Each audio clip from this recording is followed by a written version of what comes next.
नमस्कार साथियों, SRT tech and YouTube channel पर आज आपका फिर से स्वागत है। साथियों, पिछले सेशन में हमने निदानात्मक परीक्षण एवं उपचारात्मक शिक्षण के बारे में अध्ययन किया था और उसी से संबंधित आज आपको 25 प्रश्नों का एक टेस्ट पेपर है वो दिया गया था। आपने शायद इसको सबमिट कर दिया होगा।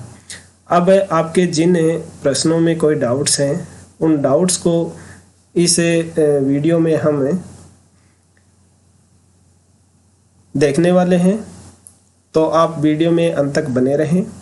और वीडियो शुरू करें उससे पहले आपसे एक निवेदन है, यदि अभी तक आपने हमारे इस YouTube चैनल को सब्सक्राइब नहीं किया है तो चैनल को सब्सक्राइब कर पास में दिखाई देने वाले बेल आइकन को ज़रूर प्रेस कर लें ताकि हर वीडियो की सूचना आपको मिलती रहे।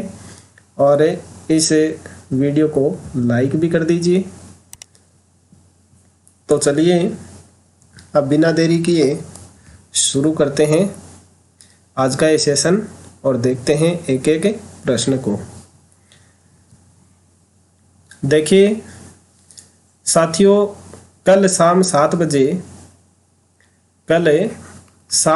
बजे हम साधारण ब्याज का टॉपिक है वो पढ़ने वाले हैं।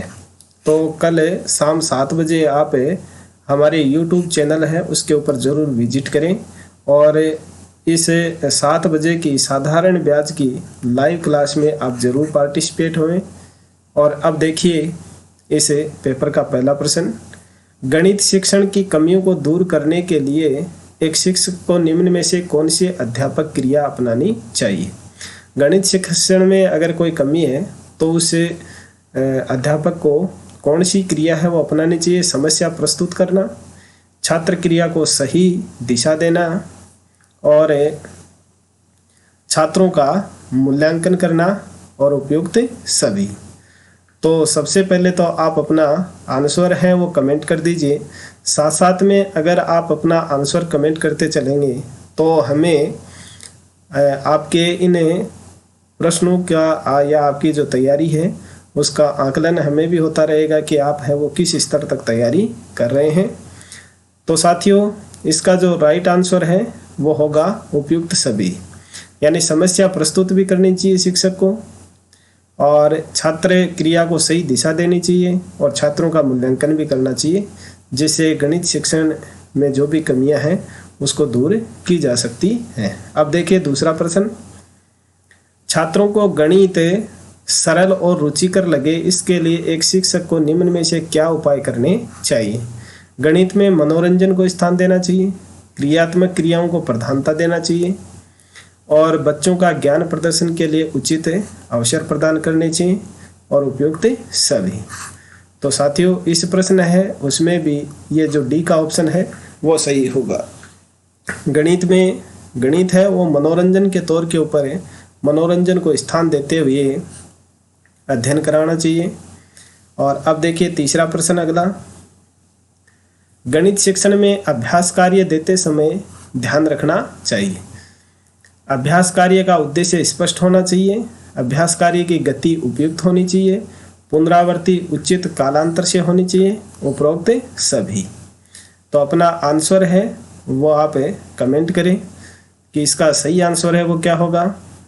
आप कमेंट है वो बहुत कम करते हैं, हम आपके लिए इतना कर रहे हैं तो आप कमेंट, लाइक और शेयर ज़रूर करें, जिससे हमें मोटिवेशन मिलता रहे और आपके लिए बेहतर तैयारी के लिए हम नए नए टेस्ट सीरीज, नई नई क्लासें हैं वो लेकर के आए।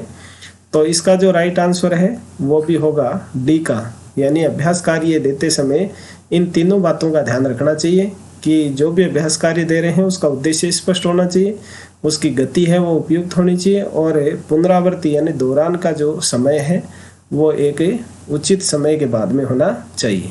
नेक्स्ट फोर्थ प्रश्न देखिए, गणित शिक्षण की समस्या को दूर करने के लिए एक बालक में ज्ञान के प्रति रुचि उत्पन्न की जा सकती है शिक्षण विधि द्वारा, प्रेरणा द्वारा, अभिरुचि और इनमें से कोई नहीं। तो इसका जो राइट आंसर है वो होगा प्रेरणा द्वारा। एक बालक को मोटिवेशन प्रदान करके हम किसी भी समस्या को, हमारे जो भी शिक्षण गणित शिक्षण में आ रही है उसको हम दूर कर सकते हैं। नेक्स्ट 5 का प्रश्न देखिए, शिक्षण कार्य को सुगम बनाने के लिए निम्न में से कौन सा एक शिक्षक में नहीं होना चाहिए?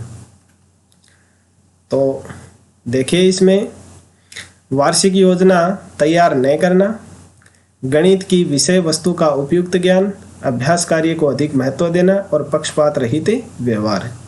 तो गणित शिक्षण है उसको सुगम बनाने के लिए शिक्षक में कौन सा गुण नहीं होना चाहिए? वार्षिक योजना तैयार नहीं करना, तो यही गुण नहीं होना चाहिए। इसका जो राइट आंसर है वो ए का ही होगा, यानी वार्षिक योजना है वो तैयार करनी चाहिए, जबकि इसमें क्या दिया है? न करना, तो ये गुण नहीं होना चाहिए।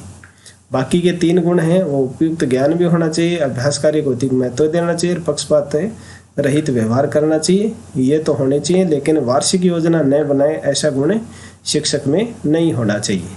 तो ए ऑप्शन सही है 5 के का। 6ठा प्रश्न देखिए, आपकी कक्षा के कुछ बच्चे गणित में बहुत कमजोर हैं, इस समस्या का प्रमुख कारण हो सकता है प्राथमिक स्तर पर उन बच्चों की नींव का कमजोर होना, शारीरिक रूप से उन बच्चों का स्वस्थ न होना और आपका उन पर ठीक से ध्यान नहीं देना। तो इसका जो राइट आंसर है वो होगा ए का, प्राथमिक स्तर पर उन बच्चों की नींव का कमजोर होना, यानी प्राथमिक स्तर पर उनको जो गणित की मूलभूत संक्रियाएं हैं, संख्या ज्ञान है, उनका भी अगर सही ढंग से ज्ञान नहीं करवाया जाता है तो आगे की क्लासों में जैसे जैसे बच्चा बढ़ता जाता है वो गणित में कमजोरी महसूस करने लग जाता है। तो जो प्राथमिक स्तर है उन पर बच्चों की नींव अगर कमजोर होगी तो निश्चित रूप से बच्चा है वो गणित में बहुत ही कमजोर रहेगा। ये ऑप्शन इसका सही होगा। नेक्स्ट 7 का प्रश्न देखिए, व्यक्तिगत भेदभाव की समस्या है। व्यक्तिगत भेदभाव है वो किसकी समस्या है? मेधावी छात्र की, पिछड़े छात्र की और सामान्य छात्र की, या फिर इन सभी की? तो इसका भी राइट आंसर है वो इन सभी की होगा, इन व्यक्तिगत भेदभाव की समस्या है वो इन सब के साथ में है। नेक्स्ट 8 का देखिए, गणित विषय में समस्याओं को हल करने के अलावा उनका अभ्यास करने में अधिक बल दिया जाता है, जिससे छात्र नए सूत्रों को समझ सके और उनके अनुप्रयोग में दक्ष हो जाए, गणना संबंधी कौशल में निपुण हो जाए, नई धारणाओं को स्पष्ट कर सके, ज्ञान को नई परिस्थिति में लागू करना सीख सके। तो इसका जो राइट आंसर है वो होगा बी का, गणना संबंधी कौशल में निपुण हो जाए। और इसमें ज़्यादातर बच्चे हैं वो ज्ञान को नई परिस्थिति में लागू करना सीख सकें, ये आंसर दे रहे हैं जो बिल्कुल गलत है। यानी गणित विषय में समस्याओं को हल करने के अलावा उनका अभ्यास कार्य में अधिक बल दिया जाता है, तो वो इसलिए दिया जाता है कि उनकी गणना संबंधी जो कौशल है उसमें वो निपुण हो जाए। अगर बार बार वो संक्रियाएं करेंगे तो गणना संबंधी जो कौशल है उसमें वो पारंगत हो जाएंगे। अब देखें नेक्स्ट 9 का प्रश्न, प्राथमिक स्तर पर गणित शिक्षण में बच्चों की त्रुटि की संभावना को कम करने के लिए शिक्षक को चाहिए कि वह बालकों को गणितीय चिन्ह के प्रयोग का बार बार अभ्यास करे, बालकों में गणित के प्रति सकारात्मकता दृष्टिकोण पैदा करें और बालकों को हतोत्साहित न करें, उपयुक्त सभी। तो इस 9 के प्रश्न का डी ऑप्शन है वो सही होगा। यानी गणित में अगर गणित शिक्षण में बच्चों की त्रुटि की संभावना रहती है प्राथमिक स्तर पर, तो जो गणितीय चिन्ह है उनका बार बार अभ्यास करवाना चाहिए। गणितीय चिन्ह कौन से होते हैं? जैसे ये जोड़ का है, ये बाकी का है, ये गुणा का है या ये भाग का है, ये बराबर का निशान है, ये छोटे का है, ये बड़े का है।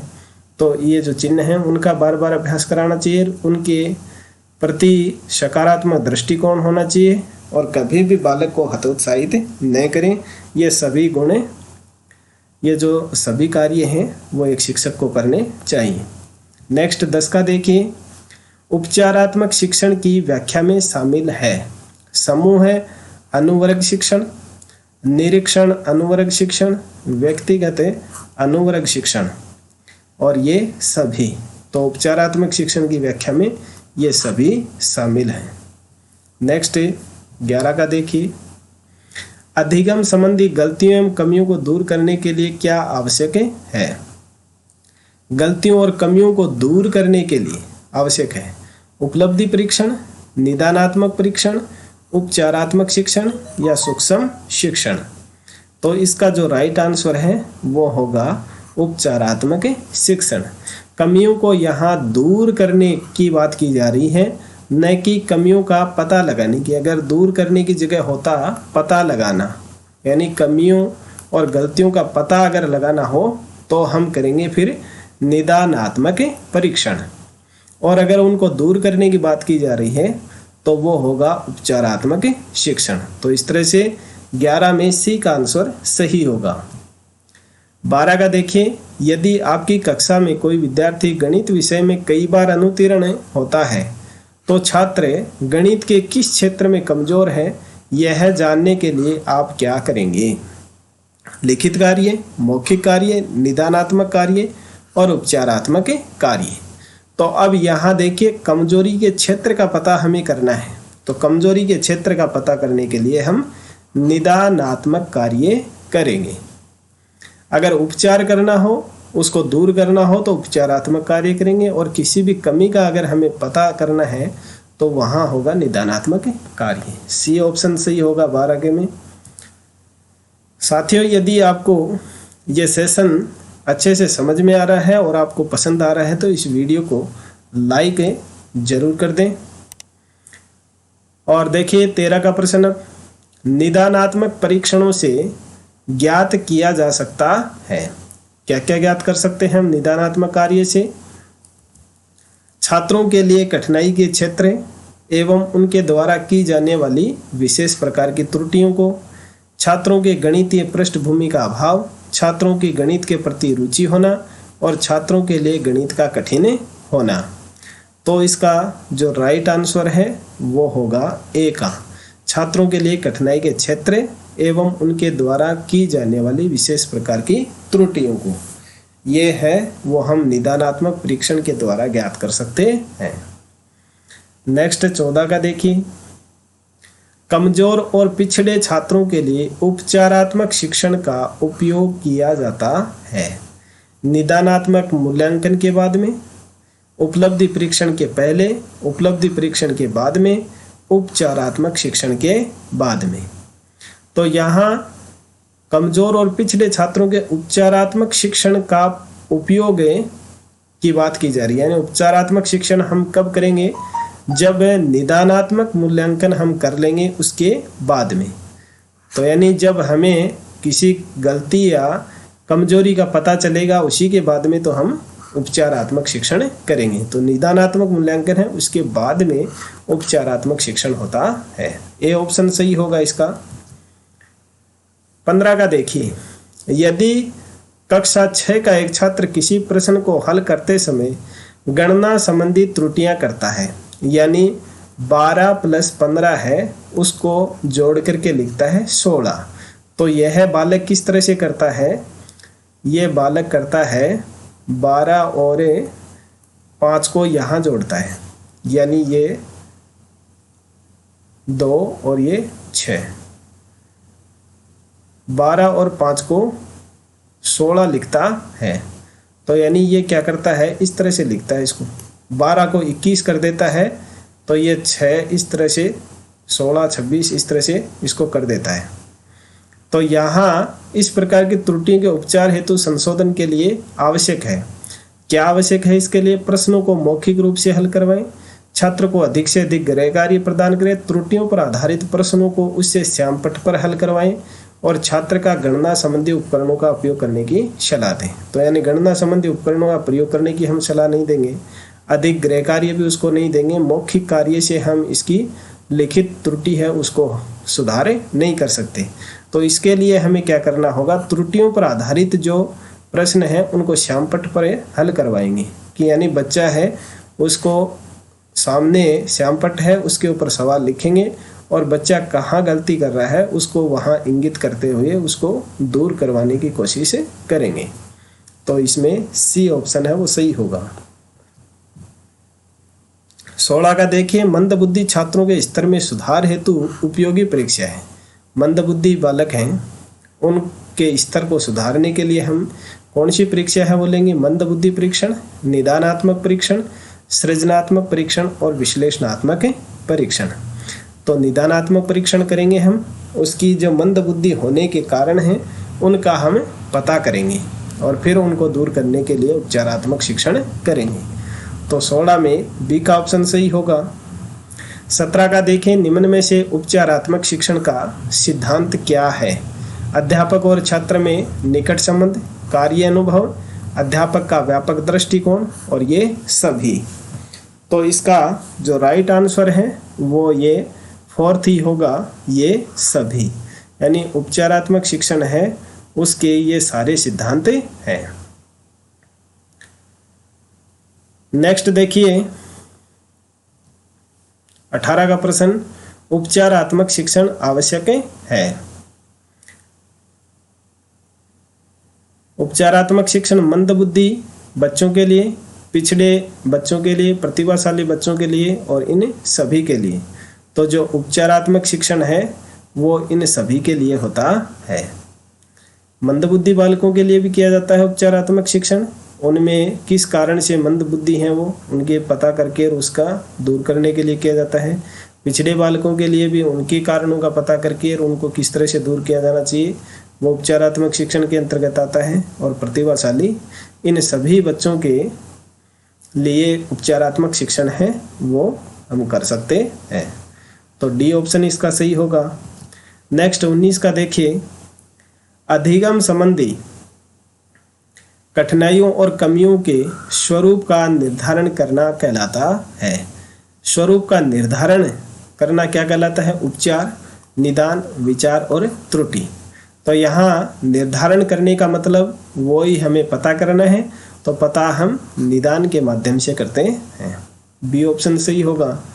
20 का प्रश्न देखिए, निदानात्मक परीक्षण का उद्देश्य है। निदानात्मक परीक्षण है उसका क्या उद्देश्य है, हम क्यों करते हैं इसको?